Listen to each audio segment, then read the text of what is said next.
এগুলো পৃথিবীর সবচেয়ে ছোট অ্যাপার্টমেন্টস। এদের আয়তন মাত্র 1.5 বর্গমিটার। আর এগুলোকে বলা হয় কফিন হোম। ভিতরে দাঁড়ানো তো দূরের কথা, ঠিকমতো হাতও মেলানো যায় না। কিছু কফিন এখানকার বাসিন্দাদের কাঁধের চেয়েও কম প্রশস্ত আর শরীরের চেয়েও ছোট। তবুও এই কফিনগুলো একই সঙ্গে বসার ঘর, রান্নার ঘর আর শোবার ঘর হিসেবে ব্যবহৃত হয়। আবাসনের জন্য হংকং প্রায় 14 বছর ধরে বিশ্বের সবচেয়ে ব্যয়বহুল শহর। প্রায় 2 লক্ষ মানুষের এইসব ঘরে থাকা ছাড়া কোনো উপায় নেই। এটা পৃথিবীর সবচেয়ে ধনী শহরগুলোর মধ্যে একটি। আর আমরা দেখব মানুষ এখানে কিভাবে বেঁচে আছেন। কিছু মানুষকে একটা কফিনেই একত্রে বসবাস করতে হয়, কেউ কেউ আবার নিজের ঘরে ঠিকমতো আটে না। এই ডকুমেন্টারিতে আমরা এমন এক কফিন হোম বাসিন্দার সাথে সারাদিন কাটাবো, যিনি 16 বছর ধরে দুঃসহ জীবনযাপন করে আসছেন এখানে। শুরু করছি সবচেয়ে আরামদায়ক ঘরটির মাধ্যমে। ভবনটির প্রতিটি তলায় রয়েছে 20 থেকে 30টি কফিন আকৃতির অ্যাপার্টমেন্ট। আমি দাঁড়াতেই পারছি না। বিল্ডিংটা শুরুতে এরকম ছিল না। অবৈধভাবে সংস্কার করে তারা এই তলাকেই মাঝখান দিয়ে ভাগ করে 2 ভাগ বানিয়েছে। বেশি মানুষ ধারণ করার জন্য ওনারা জোর করে মাঝখানে একটি বাড়তি তলা বানিয়ে ফেলেছে। তাই এখানে সিলিং এর উচ্চতা খুবই কম। দেখুন কিভাবে একটি তলাকে ভাগ করে 2 স্তরের বানানো হয়েছে। এটা হলো কোকোর বাড়ি। সে 10 বছর ধরে এখানে একা বাস করছে। ভাগ্যক্রমে আমার একটি জানালা আছে। সাধারণত কফিনে থাকে না। একটা ফ্রিজ, একটা টিভি, এইটুকুই। যেহেতু জায়গাটি অনেক ছোট, আপনি বেশি কিছু রাখতে পারবেন না। মনে হচ্ছে একটি তেলাপোকা রাইস কুকারে আটকে পড়ে মরে গিয়েছে। আমি এই রুমে 3 জনকে মারা যেতে দেখেছি। উপরে মানুষ যখন দরজা বন্ধ করে রাখে, তখন আসলে বোঝা কঠিন যে ভিতরে কেউ মারা গিয়েছে। যখন মৃতদেহ থেকে গন্ধ ছড়ায়, তখন আমরা খবর দেই পুলিশকে। বিদ্যুতের পাওয়ার লোড অনেক বেশি, তাই খুব সহজেই আগুন লাগে। আমরা এখন এই কফিন হোমে যাচ্ছি, যেটা কারাগারের চেয়ে বেশি ভয়ঙ্কর মনে হবে। তার আগে দেয়ালগুলো সরিয়ে ভিতরটা দেখি। এখন দেখা যাচ্ছে সার্ডিন মাছের মতো গাদাগাদি করে রয়েছে ডজন খানিক মানুষ। 75 বর্গমিটারের একটি ঘরকে ভাগ করা হয়েছে 30টি কফিন আকারের ঘরে। এই ঘরে আলো বাতাস ঢোকার জন্য নেই কোনো জানালা। প্রতিটি দম বন্ধ করা ঘরের ভিতরে একটা মানুষ নীরবে ডিপ্রেশন ও দুশ্চিন্তার সাথে লড়াই করে যাচ্ছেন। এখানে 26 জন থাকেন আর গন্ধ সহ্য করা কঠিন। করিডোর এতটাই ছোট যে মই জুতার র্যাক হিসেবে ব্যবহৃত হচ্ছে। মানুষ এখানে ইটের মতো স্তূপ হয়ে থাকে। Hello hello hello hello. কতদিন ধরে বাস করছেন এখানে? প্রায় 6 বছর। ও, এখানে আরো একজন মানুষ আছে। তো আপনারা একসঙ্গে থাকেন? হ্যাঁ হ্যাঁ হ্যাঁ। সে আপনার স্বামী? বয়ফ্রেন্ড। তারা এমন জায়গায় থাকেন যেখানে একজন মানুষেরও ঠিকমতো থাকা কঠিন। দেয়ালে ঝুলছে জামা কাপড়, ব্যাগ আর ব্যক্তিগত জিনিসপত্র। বালিশের এক পাশে রয়েছে জিনিসপত্র রাখার তাক। দরজায় ঝুলানো ইলেকট্রনিক যন্ত্র আর তার। নিচে পরিষ্কার করা জিনিসপত্র আর বোতল। তারা ময়লা, ব্যবহৃত টাওয়েল আর ফাস্টফুডের প্যাকেট সবই রাখা মাথার বালিশের কয়েক ইঞ্চির মধ্যেই। যেহেতু এখানে জানালা নেই, তাই ঠান্ডা রাখতে তারা ফ্যান ব্যবহার করে। কফিন হবের তীব্র গরম থেকে বাঁচতে সে সবসময় তার চুল ছোট করে রাখে। এখানে পর্যাপ্ত বাতাস নেই এবং বাতাসের মানও খারাপ। কিভাবে থাকেন এভাবে এখানে? যাই হোক, আমি নিয়তি মেনে নিয়েছি। এই ছোট জায়গায় কিভাবে তোমার কাপড় পরিবর্তন করো? আমার শরীর বাঁকাতে ও মোড়াতে হয়, এটা করতে 10 মিনিট লাগে। এখানে থাকার ব্যবস্থা কেমন? বেশ কষ্ট, অনেক পোকামাকড় এখানে। এই যে দেখো। এটা কি? স্যার পোকা। এটা বড় সমস্যা। হ্যাঁ, আমার সারা গা কামড়ে ধরছে। এখানে সব জায়গা ছড়িয়ে আছে। দেখো কতগুলো ধরেছি আমি। তারা রক্তচোষা। ছারপোকার কারণে মানুষের শরীরে রক্ত স্বল্পতা দেখা যায়। সাবডিভাইডেড অ্যাপার্টমেন্টে এগুলো খুবই সাধারণ সমস্যা। একটি স্ত্রী ছারপোকা জীবদ্দশায় প্রায় 500টি পর্যন্ত ডিম পারতে পারে। এই দেখো, এখানে অনেক ছারপোকা আছে। এই যে এরকম এখানে অনেক ছারপোকা আছে। মিসলি ফাস্টফুড কিনতে বাইরে গিয়েছিলেন এবং তিনি ফিরে এলেন। তিনি একটি চেয়ার আনলেন এবং বিছানাটাকে কিছুক্ষণের জন্য খাবার টেবিল বানালেন। এই কফিন হোমগুলোতে ইন্টারনেটের গুরুত্ব পানি এবং বিদ্যুতের মতোই অপরিহার্য। কেননা এখানে থাকা বেশিরভাগ বাসিন্দাদের কাছেই বিনোদন বলতে শুধুমাত্র তাদের হাতের মোবাইল ফোনটাই রয়েছে। তোমার পেশা? পরিচ্ছন্নতা কর্মী। মাসে কত টাকা উপার্জন করো? $650। এই কক্ষটির জন্য ভাড়া কত? $320 মার্কিন প্রতি মাসে। মানে 1.5 বর্গমিটার ঘরের জন্যই আপনার প্রায় অর্ধেক ইনকাম চলে যায়। যাওয়ার কোনো জায়গা নেই।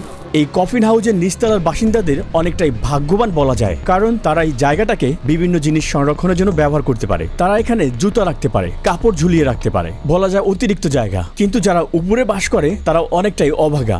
তারা সত্যি জায়গা নিয়ে সংকটে থাকে। এই ছোট কফিনের ভিতরে তাদেরকে সবকিছু করতে হয়।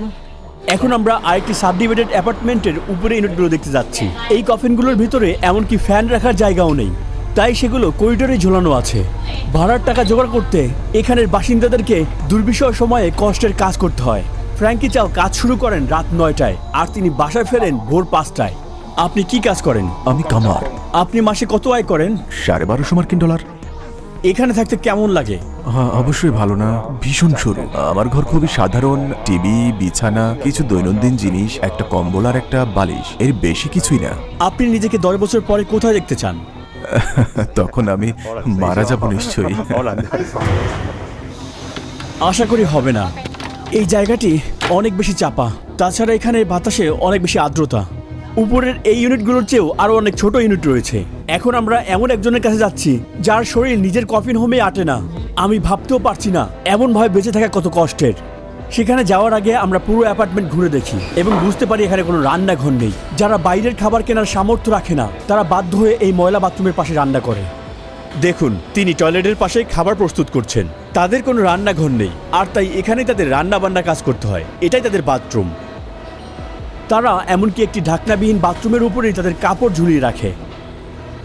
এই শহরটিতে প্রায় ৭৫ লক্ষ মানুষ বাস করেন। উপর থেকে হংকংকে দেখলে মনে হয় যেন জঙ্গলের ভিতর থেকে বাঁশঝাড়ের মতো বেড়ে ওঠা একটি শহর। এই দ্বীপটিতে নির্মাণযোগ্য জমির পরিমাণ খুবই নগণ্য। জায়গার এই চরম সংকট নিরসনে নেওয়া হয়েছে অদ্ভুত সব সমাধান, যেমন 8 তলা একটি পার্কিং গ্যারেজের উপর নির্মাণ করা হয়েছে 10 তলা একটি বিল্ডিং। শহরটিতে একটুও জায়গা নেই। আমরা এখন এসেছি পরবর্তী অ্যাপার্টমেন্টে। এই অ্যাপার্টমেন্টে ঢুকলেই পাবেন বাথরুম। দেয়াল বেয়ে ময়লা ঝরছে। ইনি হচ্ছেন জর্জ। তার দরজা খোলা ছিল, কারণ দরজা বন্ধ করলে তিনি নিজের ঘরে আটেন না। দেখতে পাচ্ছেন তিনি একজন বড় শরীরের মানুষ। তার পক্ষে এই ছোট জায়গায় থাকা অনেক কঠিন। এখানে জীবনযাত্রা কেমন? চারপাশে তাকাও, তুমি কেমন অনুভব করতেছো? আপনার পরিবার আছে? ছিল, আমার স্ত্রী আমাকে ছেড়ে গেছে জুয়া খেলার জন্য। এখন আর কোনো যোগাযোগ নেই। এখন শুধু ঘর ধরে অল্প বাজি ধরি। আমি নিজেই নিজেকে ধ্বংস করেছি জুয়া খেলে। কিভাবে জীবন পরিচালনা করেন? আমি সরকারি ভাতা পাই। বাসস্থানে চলাচলের জায়গা না থাকলে সেটা ধীরে ধীরে শরীরকে ধ্বংস করে দেয়। সারাদিন কি করেন? কিছুই না, টেলিভিশন দেখি শুধু। কোথাও যেতে ভয় লাগে, ভয় হয় আমার পা ভেঙে পড়বে মাটিতে। এখন থেকে 10 বছর পরে আপনি আপনাকে কোথায় দেখতে চান? 10 বছর পর হয়তো কবরে। আশা করি এমনটা হবে না। তোমার ঘুমানোর জন্য কোনো তোষক নেই কেন? কারণ আমি ঢুকতেই পারি না। এখানকার বাসিন্দারা ছারপোকার সংক্রমণ থেকে এড়াতে বিছানার তোষক ব্যবহার করে না। কতদিন যাবত আপনি এখানে বসবাস করছেন? 18 বছর। অনেকে কখনো বের হতে পারে না। এই কংক্রিটের জঙ্গলে একজন ন্যূনতম মজুরি কর্মীকে 3 বেডরুমের একটি ফ্ল্যাট কিনতে প্রায় 1000 বছর সঞ্চয় করতে হবে। আপনি কি সরকারি আবাসনের জন্য আবেদন করেছেন? আবেদন করেছি, কিন্তু নতুন ঘর পেতে অনেক দিন অপেক্ষা করতে হবে। অধিকাংশ মানুষকে কম ভাড়ায় সরকারি বাসা পাওয়ার জন্য 10 বছরের বেশি সময় ধরে অপেক্ষা করতে হয়, অথচ সেটাও বিনামূল্যে নয়। অনেকের কাছে এই ওয়েটিং লিস্টে থাকাটাই যাবজ্জীবন সাজার মতো। ধরুন এই কফিনে আপনি বসবাস করতে চান না, সোজা হয়ে স্বাচ্ছন্দ্যে বসবাস করা যায় এমন একটি ঘর খুঁজছেন। আমরা দেখব এজন্য আপনাকে কতটা আকাশচুম্বী ভাড়া গুনতে হতে পারে। এখন আমরা হংকং এর একটি সাধারণ এলাকায় আছি। তুমি কিছু টাকা সঞ্চয় করেছো এবং একটি বাড়ি কিনতে চাও। এটা হলো এখানের সবচেয়ে সস্তা অপশনগুলোর একটি। এতে মাত্র একটি ঘর আছে, তবু এটার দাম 10 লক্ষ মার্কিন ডলারেরও বেশি। এটা খুবই ছোট্ট একটি কক্ষ। ধরুন আপনি একটি সিঙ্গেল বেডরুমের ফ্ল্যাট ভাড়া নিতে চান, আর এই জন্য আপনাকে প্রায় প্রতি মাসে $4000 ভাড়া দিতে হবে। সামনেই দেখবেন এখানে একটি কবরের মালিক হওয়া একটি বাড়ির মালিক হওয়ার চেয়ে কঠিন। হংকংয়ে এক বিশাল ভিন্নতা তৈরি হয়েছে দুই জগতের মধ্যে। মাত্র 75 জন মানুষ দেশের মোট সম্পদের 10% মালিক। একদিকে ধনীরা দামি গাড়িতে ঘোরে আর দামি বাড়িতে থাকে, অন্যদিকে দরিদ্ররা ঠিকভাবে নিঃশ্বাস নেওয়ার মতো একটি স্থানও খুঁজে পায় না। এখানকার গড়ায়ু 84 বছর, যা বিশ্বের অন্যতম দীর্ঘ গড়ায়ুর একটি। তবুও এই আকাশ ছোঁয়া বাড়ি ভাড়া মেটানোর জন্য বেশিরভাগ মানুষকে অবসরে যাওয়ার পরেও হাড় ভাঙা কষ্ট করতে হয়। তা না হলে বেঁচে থাকাই কষ্টকর। তাই এখানে থাকা বেশিরভাগ বৃদ্ধদেরই দেখা যায় রাস্তায় কার্ডবোর্ড কুড়াতে। এখানকার মানুষের আয়ের বৈষম্য খুবই বাজে অবস্থা, যেন দিন রাতের পার্থক্য। যদি মালকে জানতে পারে আমরা ঝুঁকিতে পড়ব। আমি পরোয়া করি না কি জন্য ছবি তোলার চেষ্টা করছে। তিনি আমাদের বের করে দিতে পারেন। মালকিন এটা কখনো অনুমোদন করবেন না। আমরা এই অংশটুকু রেখেছি যাতে আপনারা বুঝতে পারেন ভাড়াটিয়ারা কতটা মালিকের ভয়ে থাকে, কারণ যে কোনো মুহূর্তে তাদেরকে বের করে দেওয়া হতে পারে। আর এখানে যারা ঘর হারান তাদের রাস্তায় নামা অনিবার্য। আমাকে 1 বোতল পানি কিনে দাও, আমি ভীষণ তৃষার্ত। বোতলের ঢাকনা খুলে দাও। এখানে রাখো, এখানে রাখো। ধন্যবাদ তোমাকে, ধন্যবাদ। সে খুব তৃষ্ণার্ত ছিল, কারণ জুলাই হলো এখানের অন্যতম গরম একটি মাস। আর ওই সময়ে হংকংয়ের তাপমাত্রা ছিল প্রায় 43 ডিগ্রি সেলসিয়াস। খুবই গরম এখানে, অনেক আর্দ্রতা। আমি এই অ্যাপার্টমেন্টে প্রবেশ মাত্রই গরম আর সাথে বাতাস অনুভব করলাম। পুরো সিলিং জুড়ে ছত্রাক জমে আছে। কফিন হোমের ভেতরের বাতাস নিরাপদ মাত্রার চেয়েও 4 গুণ বেশি দূষিত। প্রবেশপথটা পুরোপুরি এলোমেলো। একজন বাসিন্দা মরিয়া হয়ে ফ্লোরের পানি মুছছেন, কিন্তু পানি সেখানে অনবরত চুইয়ে পড়ছে। এরপরে আমি নিজে একটি কফিন হোমে ঢুকলাম এবং সঙ্গে সঙ্গে নিজেকে একটি বাক্সবন্দী অনুভব করলাম, যেন দেয়ালগুলো ধীরে ধীরে আমাকে চেপে ধরছে। অথচ এটাই আমাদের দেখা সবচেয়ে খালি কফিন, আর এখানে যে বাস করে বলা যায় তার কিছুই নেই। দেয়ালের এক পাশে নীল আকাশ, মেঘ, ফুল আর প্রজাপতি স্টিকার লাগানো, যেন দম বন্ধ করে স্থানের ভয় থেকে মানসিক পলায়নের চেষ্টা। অন্য পাশে আছে ধাতব জালি, যেন কারাগারের গেট। আপনি এখানে বিশুদ্ধ বাতাস এবং আলো পাবেন না। অসম্ভব গরম, অনেক আর্দ্রতা। এখানে মানুষ ঘুমায় কিভাবে? আমি এমনকি ঠিকভাবে শ্বাস প্রশ্বাস নিতে পারছি না। ভাবুন, আপনার জামা কাপড় এখানে ঝুলানো, সারাদিন ঘুম, মোবাইলে ইউটিউব ভিডিও দেখা, কোথাও যাওয়ার জায়গা নেই, একঘেয়েমি জীবনে বের হওয়া, আবার এই কফিনে ফিরে আসা, এটাই জীবন। ঘুমানোর সময়ও পাশের কেবিন থেকে আসে অনেক চেঁচামেচির শব্দ। সত্যি অনেক দুঃখজনক। বেরিয়ে আসলাম। কিছু কিছু ঘরের সামনের দরজা শুধুমাত্র একটি পর্দা থাকে, তাই ভিতরে থাকা মানুষটির এখানে কোনো নিরাপত্তা নেই। হ্যালো, হ্যাঁ, কি রান্না করছেন আপনি? আমি ভাত রান্না করছি। এভাবে কাপড় শুকানো হয় রান্নাঘরের ভিতরেই, যা শৌচাগারের সাথে সংযুক্ত। আর এটা একেবারেই স্বাস্থ্যসম্মত নয়। এখানে ওয়াশিং মেশিনও আছে। তারা জায়গাটির সর্বোচ্চ ব্যবহার করার চেষ্টা করছে, কিন্তু দেখতে অনেকটা বিশৃঙ্খল। এই দৃশ্য ধারণ করতে আমার বন্ধুকে টয়লেটে প্রবেশ করতে হয়েছে। সে ওই একই সিঙ্কে শাকসবজি পরিষ্কার করছে যেটা মানুষ টয়লেট করার পরে ব্যবহার করে, যা তাদেরকে মারাত্মক সংক্রমণের ঝুঁকিতে ফেলছে। কারণ ইকোলাই বা সালমোনেলার মতো মারাত্মক মলজাত ব্যাকটেরিয়া শরীরে প্রবেশ করে তাদেরকে অসুস্থ করছে। মিস্টার লি তাদের মধ্যে একজন, যারা জীবিত থেকেও কফিনের জীবনকে দেখছেন। তার ঘরটি আমাদের দেখা সবচেয়ে গাদাগাদি অবস্থার ঘর। আমি কোনো কাজ পাই না, কারণ আমি একবার চুরির অভিযোগে আটক হয়েছিলাম। আমি রাস্তার উপর একটি ফোন পেয়েছিলাম এবং পুলিশকে জানাইনি। পরে ফোনটি আমার কাছে পাওয়া যায় এবং আমাকে গ্রেফতার করা হয়। জেলখানা কি কফিন হোমের চেয়েও বেশি আরামদায়ক? হ্যাঁ, ঠিক তাই। হংকংয়ের জেলখানায় কয়েদিদের জন্য 7.5 বর্গমিটার জায়গা বরাদ্দ থাকে ব্যক্তিগত শৌচাগারও। 1.5 বর্গমিটার কফিন হোমের তুলনায় এখানে দাঁড়ানোর জন্য পর্যাপ্ত জায়গাও থাকে। এই একই জায়গায় একটার পর একটা করে 10টি কফিন হোম সাজিয়ে রাখা সম্ভব। এরপরে আমরা দেখা করব অং এর সাথে। আপনি এখানে কিভাবে এলেন? অনেক দিন আগের কথা। আমি এখন দরিদ্র মানুষ। আগে আমার একটা ঘর ছিল, স্ত্রী ছিল, মেয়ে ছিল। তারা ছেড়ে চলে গিয়েছে? হ্যাঁ। তাদের সাথে কথা বলেছেন আপনি? টাকা পয়সা নেই, তাই তারা কথা বলে না। এখন আপনার বয়স কত? 63। এটা আমার টেবিল, সব কাজের জন্য। ভেতরে কাপড় রেখেছি। এটা সেই হাড়ি যেখানে আমি নুডলস রান্না করি। ওং তার দৈনন্দিন সূচি পরিদর্শনের জন্য আমাকে আমন্ত্রণ জানালো। প্রথমেই তিনি গেলেন মন্দিরে। মন্দির বন্ধ থাকায় ওং মন্দিরের প্রধান ফটকের সামনে দাঁড়িয়ে প্রার্থনা করলেন। সব কষ্ট, দারিদ্রতা এবং একাকিত্ব সত্ত্বেও তার যা আছে এটা নিয়ে সে কৃতজ্ঞ। পথে তিনি বাজারের একটি দোকানে থামলেন এবং সঙ্গে থাকা সামান্য টাকা দিয়ে কিছু ফল কিনলেন। এরপরে তিনি সেই রেস্তোরাঁয় গেলেন যেটার খাবারের কুপন ছিল। রেস্তোরাঁটি ভাতের সঙ্গে নানা ধরনের তরকারি দিয়ে থাকে, আর এগুলোতে অনেক বেশি লবণ এবং চর্বি থাকে। কুপনের খাবার রেস্তোরাঁ খেতে লজ্জা লাগতো, তাই সে এগুলো বাড়িতেই খেতে পছন্দ করে।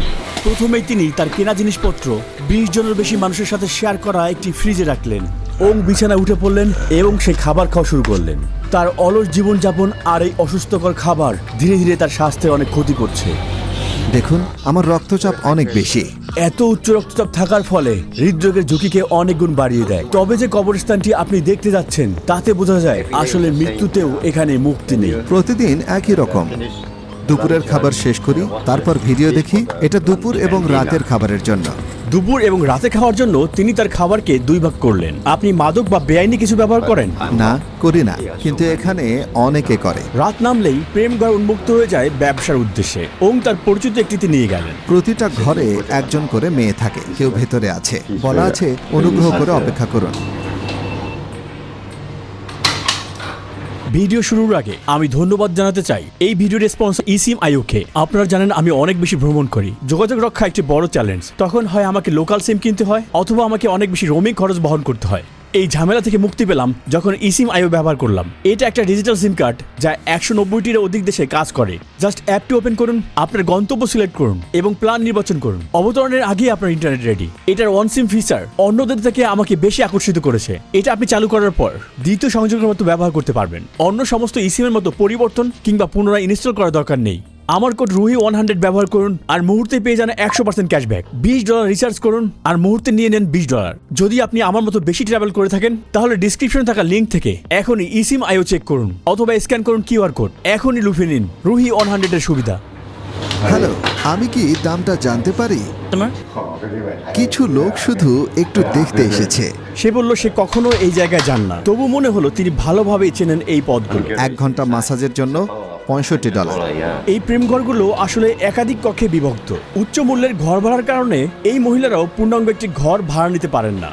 যখন হংকংয়ে জীবিতরা বন্দি কফিনে, তখন মৃতদের স্থান কোথায়? এখানে একটি সাধারণ কবরস্থানের দামও $10,000 বেশি। তাও কবরস্থানের জায়গা খুঁজে পাওয়া সত্যি সৌভাগ্যের ব্যাপার। সম্প্রতি এখানে একটি কবরের দাম উঠেছে $1,28,000 সমান।